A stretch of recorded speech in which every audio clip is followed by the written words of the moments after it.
It was Christmas time on the island of Sodor. The Fat Controller's engines were busy. The snow made their journeys difficult. They had to work hard to deliver passengers and goods to their destinations on time. This made the engines feel very reliable.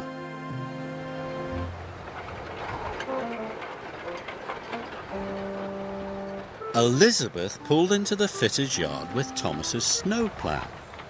"I don't need that silly old thing," huffed Thomas. "Stuff and nonsense," steamed Elizabeth. "You can't be a reliable engine if you can't get through the snow." That made Thomas cross. "You know I'm reliable. I just don't like my snowplow."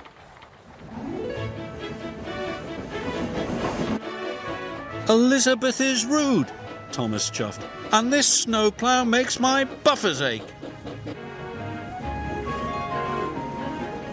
Later, Thomas saw the Fat Controller talking to Elizabeth. "The Sodor Pudding Factory is snowed in. Their Christmas puddings must get to the docks before the ship sails for the mainland." "Let me do the job." "I need you on your line. Besides, Elizabeth knows those roads well. She's very reliable." "I'm reliable too," huffed Thomas. "Apparently not reliable enough," Elizabeth chuffed. Now Thomas was crosser still. The snow was heavy, but Thomas arrived at every station right on time.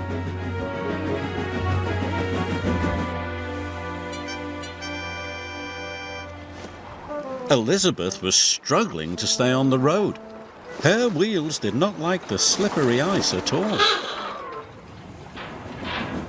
When Thomas arrived at the docks to pick up Terence, he was surprised that Elizabeth had not returned.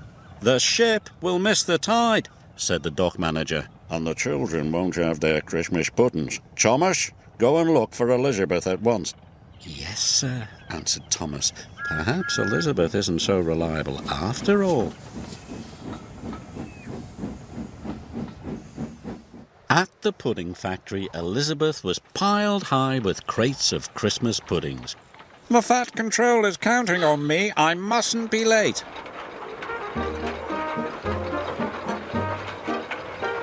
She chuffed onto the icy road.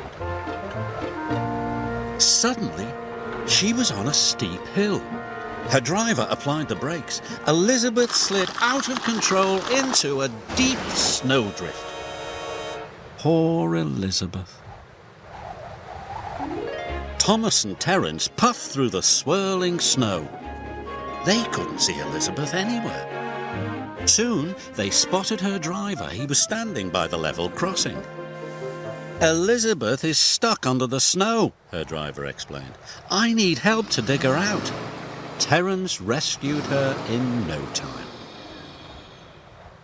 "We'll have to hurry," said Thomas. "It wasn't your fault, Elizabeth. It's the slippery roads." Elizabeth felt much better.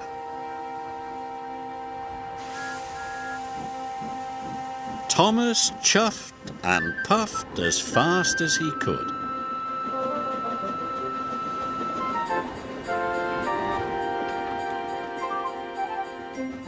They reached the docks just in time. The Fat Controller was delighted to see the bakery crate and that Elizabeth was safe and well. "We'll get you unloaded immediately." "Now the children will have their Christmas puddings," said Thomas. "Well done," said the Fat Controller. "Oh, thank you, Thomas," said Elizabeth. "You and I are both reliable." Thomas agreed.